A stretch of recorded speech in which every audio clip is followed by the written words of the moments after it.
Halo teman-teman, kembali bersama saya Dek Body di channel Body Family.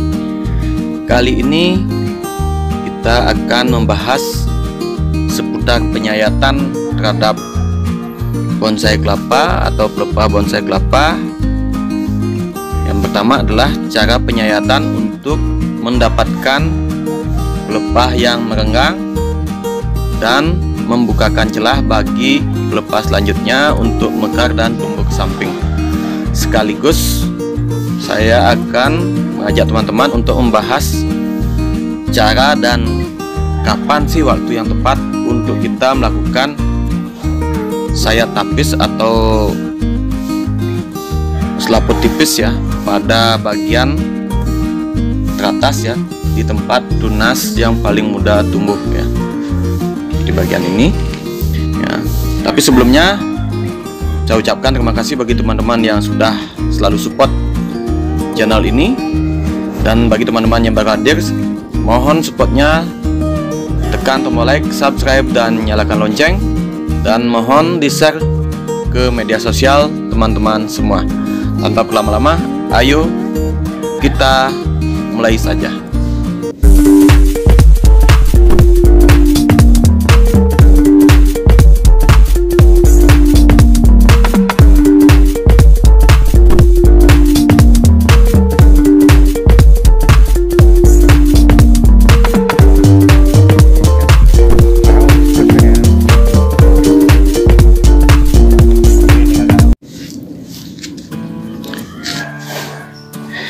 Ya, untuk yang pertama teman-teman, untuk mendapatkan pelepah yang merenggang secara alami, cara yang dilakukan dalam penyayatan adalah melakukan penyayatan lebih dalam pada pelepah bagian bawah ya. Ini bagian ini ya, tadi saya sudah melakukan, mohon maaf saya tidak dokumentasikan dalam video ya, tapi teman-teman bisa melihat penyayatan yang saya lakukan. Nah, kalau normalnya bagian pangkal dari pelepah ini bentuknya agak melengkung ke bagian sini. Nah, di sini kita lakukan penyayatan lurus dari atas ke bagian bawah hingga ke bagian paling bawah atau ke pangkalnya ya. Begitu juga bagian yang ini, kita lakukan hal yang sama, dan nanti otomatis pelepah-pelepah ini akan merenggang dan akan nampak lebih indah ya. Kemudian yang kedua adalah bagaimana kita melakukan penyayatan pada tapis atau selaput tipis ya, pada bagian ini, untuk kita mendapatkan pelepah dan daun yang seimbang ya. Nah, untuk panjangnya ya, teman-teman bisa ukur panjangnya ini tidak melebihi daun daripada yang ini ya.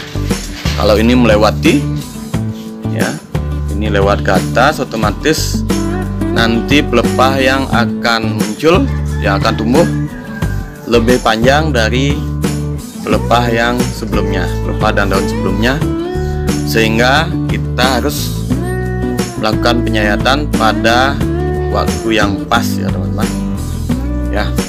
Seperti ini untuk penyayatannya. Seperti biasa kita lakukan secara hati-hati. Nah, kita pegang sambil kita renggangkan bagian yang ini ya.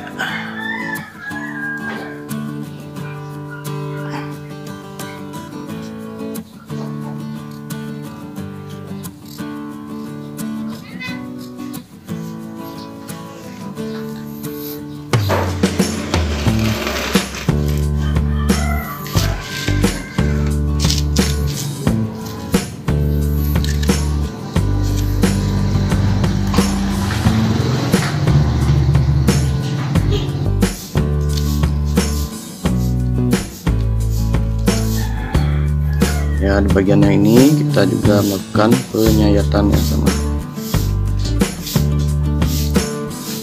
Harus dilakukan dengan hati-hati agar tidak mengenai bagian daun ataupun pelepah yang ada di dalamnya. Ya, kita buka. Nah, untuk bagian yang ini,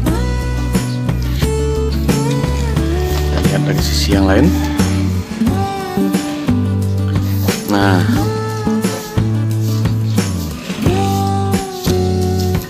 ketika kita melakukan penarikan,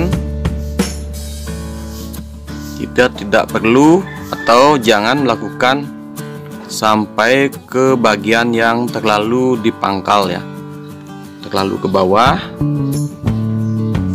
Ini tujuannya untuk menahan tunas dan pelepah yang masih muda ini untuk potel, karena saking mudanya sehingga ini akan ke samping, bahkan bisa patah. Itu pengalaman saya sebelumnya. Nah, sambil kita menunggu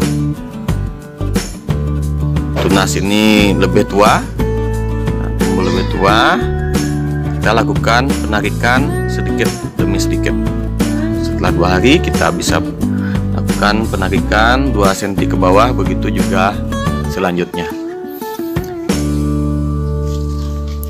Ya, bagian ini kita bisa melakukan pelengkungan atau perenggangan juga.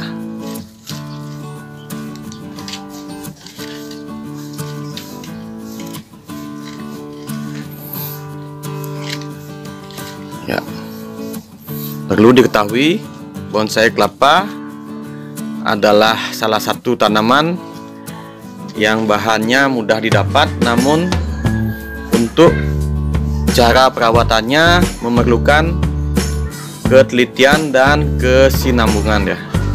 Berbeda dengan bonsai kayu atau kambium yang teman-teman bisa melakukan perawatan 1 atau 2 bulan sekali dengan melakukan pemangkasan. Berbeda dengan ini, kalau bonsai kelapa kita terlambat melakukan penyayatan pada tapis atau selaput tipisnya, maka pelepah dan daun yang akan tumbuh akan panjang dan tidak terkontrol. Nah, ini salah satu contohnya ya, ini sengaja saya buat sebagai contoh atau sampel. Nah, ketika kita tidak melakukan penyayatan, nah, ini tentu tidak layak disebut sebagai bonsai kelapa ya, ini juga. Nah, demikian teman-teman video dari saya kali ini tentang cara melakukan penyayatan pada bonsai kelapa kita untuk mendapatkan daun yang seimbang dan tentunya indah untuk dipandang.